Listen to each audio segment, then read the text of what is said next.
കുഞ്ഞ് ജനിച്ചു കഴിയുമ്പോൾ അമ്മമാർക്ക് എപ്പോഴും ടെൻഷനാണ്. എങ്ങനെയാണ് അവരെ വളർത്തേണ്ടത്, എന്തൊക്കെ കാര്യങ്ങളാണ് അവർക്ക് പെർഫെക്റ്റ് ആയിട്ട് ചെയ്തു കൊടുക്കേണ്ടത് എന്നൊക്കെ ഉള്ള ഡൗട്ടിലാണ്. അപ്പോൾ മെയിനായിട്ട് അമ്മമാർ ചെയ്യുന്ന കുറേ തെറ്റുകൾ ഉണ്ടാവാറുണ്ട്. അപ്പോൾ അതെല്ലാം ഇന്നൊന്ന് പരിഹരിക്കാൻ വേണ്ടിയിട്ടാണ് നമ്മൾ എത്തിയിട്ടുള്ളത്. ഇന്ന് എന്നോടൊപ്പം ഉള്ളത് Rashmi Mohan, child therapist, SUT hospital, Pattom.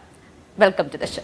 Thank you. നമ്മൾ കുഞ്ഞുങ്ങൾക്ക് വേണ്ടിയിട്ട്, അതായത് 1 വയസ്സിന് താഴെയുള്ള കുട്ടികളുടെ കാര്യമാണ് നമ്മൾ ഇന്ന് സംസാരിക്കുന്നത്. അപ്പോൾ പല കാര്യങ്ങളും അബദ്ധങ്ങളായി പോവാറുണ്ട് അമ്മമാർക്ക്. കാരണം ന്യൂ മോംസ് ആണ്, അപ്പോൾ അവർക്ക് അറിയില്ല എന്തൊക്കെയാണ് ചെയ്യേണ്ടതെന്നുള്ളത്. അപ്പോൾ ഈ വോക്കർ എന്ന് പറയുന്നത് ഒരു 6 മാസം മുതൽ കുട്ടികൾക്ക് കൊടുക്കാറുണ്ട്. അത് നല്ലതാണോ ഡോക്ടർ? നമ്മൾ പൊതുവേ പറയുന്നത് വോക്കർ എങ്ങനെ കൊടുക്കാൻ പാടില്ല എന്നുള്ളതാണ്. പിന്നെ മെയിൻലി നമ്മൾ എന്തൊക്കെ പറഞ്ഞാലും പാരൻസ് കൊടുക്കുന്നവരുണ്ട്. അപ്പോൾ വോക്കർ കൊടുക്കുമ്പോൾ ശ്രദ്ധിക്കേണ്ടത്, നമ്മൾ ഒരിക്കലും റൗണ്ടഡ് ടൈപ്പ് വോക്കർ കൊടുക്കാനായിട്ട് പാടില്ല. അതായത് റൗണ്ട് ടൈപ്പ് വോക്കറാണ് കുഞ്ഞിന് അതിനകത്ത് അതെ അതെ കുഞ്ഞ് അതിനകത്ത് ഇരിക്കും. പക്ഷെ നമ്മളുടെ ജോലികളും കാര്യങ്ങളൊക്കെ നടക്കും. വേറൊരു കാര്യം ശ്രദ്ധിക്കുക, അത് കുഞ്ഞ് നടക്കുമ്പോൾ, ആ വോക്കർ വെച്ച് നടക്കുമ്പോൾ കുഞ്ഞിൻ്റെ ടോ എങ്ങനെയാണെന്നുള്ളത്. ടോ വാക്കിംഗ് ആയിരിക്കും കൂടുതലും കുട്ടികൾ അതിൽ ഇരിക്കുമ്പോഴുള്ള സംഭവിക്കുന്നത്. അപ്പോൾ അങ്ങനെ നടക്കുമ്പോൾ കുഞ്ഞുങ്ങൾക്ക് നടക്കാനുള്ള ഡിലേസ് വരാനുള്ള ചാൻസസ് കൂടുതലാണ്. കാലിന് ചിലപ്പോൾ വളവ് വരാനുള്ള ചാൻസസ് കൂടുതലാണ്. അപ്പോൾ നമ്മൾ ആ റൗണ്ട് ടൈപ്പ് വോക്കർ നമ്മൾ അധികം പ്രൊമോട്ട് ചെയ്യാറില്ല.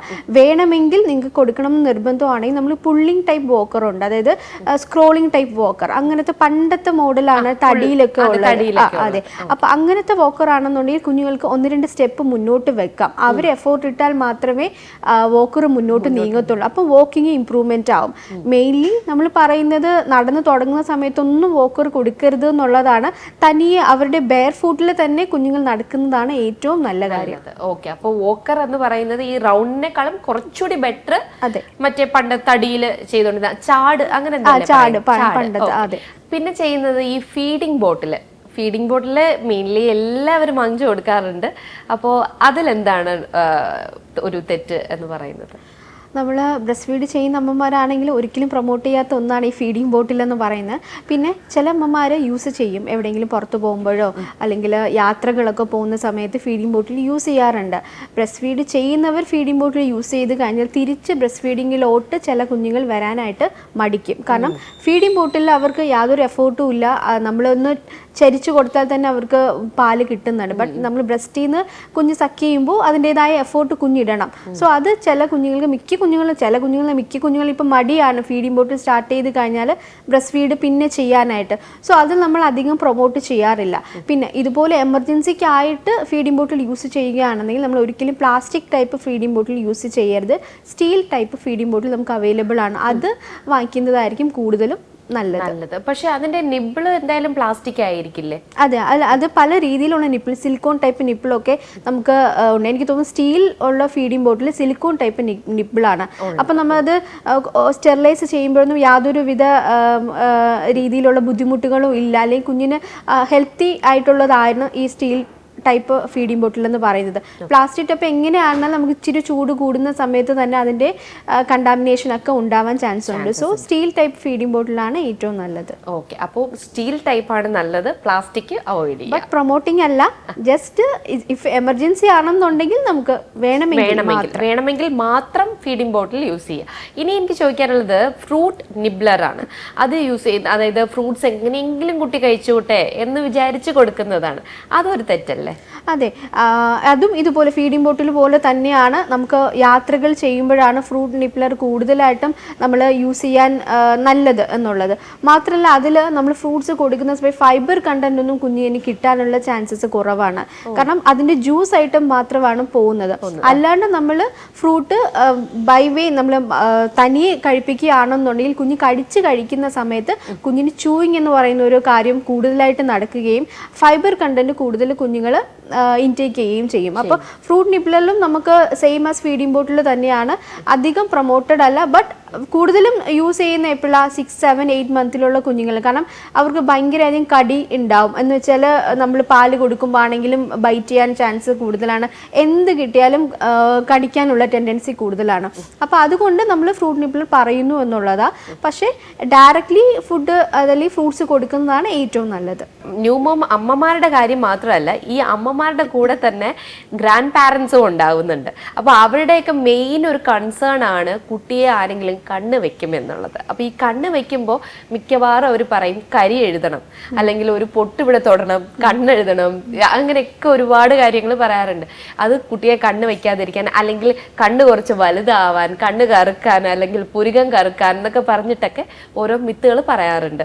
അപ്പോൾ ഈ ഒരു കാജൽ എങ്ങനെയാണ്, ഏതാണ് നല്ല കാജൽ? കാജൽ യൂസ് ചെയ്യാൻ ആവശ്യമുണ്ടോ? കാജലേ പാടില്ല എന്നുള്ളത് നോ കാജൽ എന്നുള്ളതാണ്. കാരണം മിക്ക കുഞ്ഞുങ്ങളിലും കരി എഴുതി കൊടുത്തു കഴിഞ്ഞാൽ കണ്ണിന് ഇൻഫെക്ഷൻ വരാനുള്ള ചാൻസസ് കൂടുതലാണ്.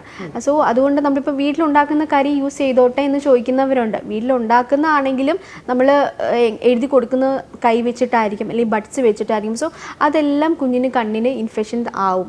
സോ കാജൽ എന്ന് പറയുന്ന കാര്യം നമ്മൾ പ്രൊമോട്ട് ചെയ്യാറില്ല. സോ അത് നോ തന്നെ പറയും. അടുത്തത് ബേബി പൗഡറിനെ കുറിച്ചാണ് ചോദിക്കാനുള്ളത്. അപ്പോൾ ബേബി പൗഡർ യൂസ് ചെയ്യുന്ന, അതായത് കുട്ടികൾ കുറച്ച് കുളിപ്പിച്ചിട്ടൊക്കെ വരുമ്പോൾ കുറച്ച് നല്ല സ്മെല്ലായിട്ടിരിക്കട്ടെ അങ്ങനെ വിചാരിച്ചിട്ട് ചെയ്യാറുണ്ട്, അല്ലെങ്കിൽ നല്ലൊരു സോഫ്റ്റ്നെസ് കിട്ടട്ടെ എന്ന് വിചാരിച്ചിട്ട് ചെയ്യുന്ന ഒത്തിരി പേരുണ്ട്. ബേബി പൗഡർ നല്ലതാണോ? ബേബി പൗഡർ ചോദിക്കുവാണെങ്കിൽ മൈൽഡ് ഞാൻ പറയും. കാരണം മൈൽഡായിട്ട് നമുക്ക് യൂസ് ചെയ്യാം. അതും റെക്കമെൻഡഡ് അല്ല. നമുക്ക് വേണമെങ്കിൽ, അത് അത്ര നിർബന്ധമുള്ള ഒരു കാര്യമല്ല. കുഞ്ഞുങ്ങൾക്ക് അത്ര സ്മെല്ല് വരാനുള്ള ചാൻസസ് ഒക്കെ വളരെ കുറവാണ്.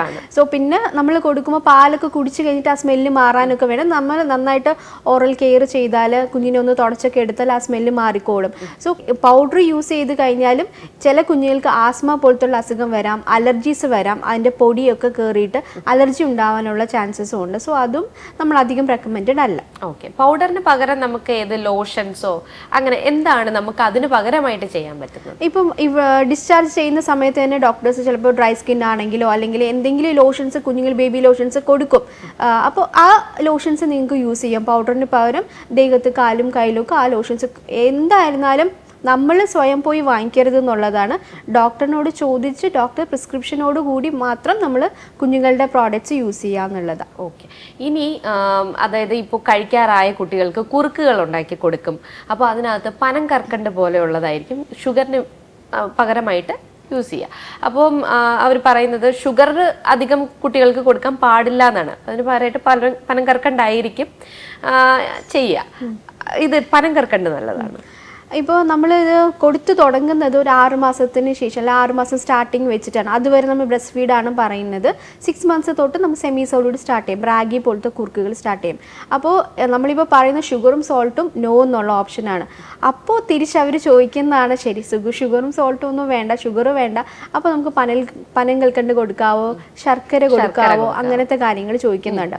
അപ്പോൾ ഇതിൽ കരിപ്പോട്ടി കൊടുക്കാവോ, അങ്ങനെയുള്ള ഇതിലെല്ലാത്തിലും ഷുഗർ കണ്ടന്റ് ഉണ്ട് എന്നുള്ളത് മനസ്സിലാക്കുന്നില്ല എന്നുള്ളതാണ്. എല്ലാത്തിലും ഷുഗർ കണ്ടന്റ് ആണ്. പക്ഷേ 1-2 മിനറൽസ് കൂടുതൽ ആഡിങ് ആയിരിക്കും ഈ ഒരു പനം കൽക്കണ്ടിലും ശർക്കരയിലും ഒക്കെ. പക്ഷേ ഷുഗർ കണ്ടന്റ് ഒക്കെ നമ്മൾ നോക്കി, നമ്മൾ വൈറ്റ് ഷുഗർ പോലെ തന്നെ കണ്ടന്റ് പനം കൽക്കണ്ടിലും കരിപ്പോട്ടിയിലും ഒക്കെ ഉണ്ട്. സോ അത് നമ്മൾ അധികം പ്രൊമോട്ട് ചെയ്യരുത് എന്നുള്ളത്. കാരണം നമ്മൾ ടേസ്റ്റ് എത്രത്തോളം കൊടുക്കുന്നു ആ ഒരു ടേസ്റ്റിലായിരിക്കും കുഞ്ഞ് വളർന്നു വരുന്നതും അവരുടെ ഫ്യൂച്ചറിൽ അവർക്ക് ആ ഒരു ടേസ്റ്റിൻ്റെ കാര്യങ്ങൾ അറിയുന്നതും. അപ്പം നമ്മൾ ഷുഗർ കൊടുക്കാണ്ടിരുന്നാൽ അവർക്ക് അറിയില്ല. നമ്മൾ കൊടുക്കുന്ന ടേസ്റ്റാണ് അവരുടെ ടേസ്റ്റ് എന്ന് പറയുന്നത്. അപ്പോൾ ഇത് നമ്മൾ ആദ്യം 1 സ്പൂൺ ആയിരിക്കും കൊടുക്കുന്നത്, പിന്നീട് അതിൻ്റെ ക്വാണ്ടിറ്റി കൂടി വരും. അപ്പോൾ കുഞ്ഞുങ്ങൾക്ക് ചൈൽഡ്ഹുഡ് ഒബീസിറ്റി ഉണ്ടാവാനുള്ള ചാൻസസ് കൂടുതലാണ്. അതുപോലെ തന്നെ ഷുഗർ ക്രേവിങ്സ്, അവർക്ക് മധുരത്തിനോടുള്ള ക്രേവിങ്സ് കൂടാൻ ചാൻസസ് ഉണ്ട്. അപ്പോൾ അങ്ങനെ കൂടുന്ന സമയത്ത് തന്നെ ഹൈപ്പർ ആക്ടിവിറ്റി, ടെമ്പർ ടാൻട്രം അങ്ങനത്തെ കണ്ടീഷൻസ് കുഞ്ഞുങ്ങളിൽ വരാനുള്ള ചാൻസസ് കൂടുതലാണ്. അപ്പോൾ നമ്മൾ അധികം പ്രൊമോട്ടഡ് അല്ല. പേരിന് നമ്മളൊന്ന് 1 സ്പൂൺ വെള്ളം കൊടുത്താൽ മതി എന്നുള്ളത് പറയുമായിരിക്കും, തീരെ നിർബന്ധിച്ച് ചോദിക്കുന്ന സമയത്താണ് ഈ പറയുന്നത്. പക്ഷെ അതും ഒഴിവാക്കാൻ പറ്റിയ ഏറ്റവും നല്ലത്. ഓക്കെ, അപ്പോൾ ഒരു ബിഗ് നോ തന്നെയാണ് എല്ലാത്തിനും. അപ്പോൾ ഇങ്ങനെയുള്ള കാര്യങ്ങൾ കൂടുതൽ ശ്രദ്ധിക്കുക, കുട്ടികളെ നന്നായിട്ട് വളർത്തുക. എന്തായാലും ഈ ഒരു എപ്പിസോഡ് കഴിഞ്ഞു, നമുക്ക് മറ്റൊരു എപ്പിസോഡായിട്ട് വീണ്ടും എത്താം.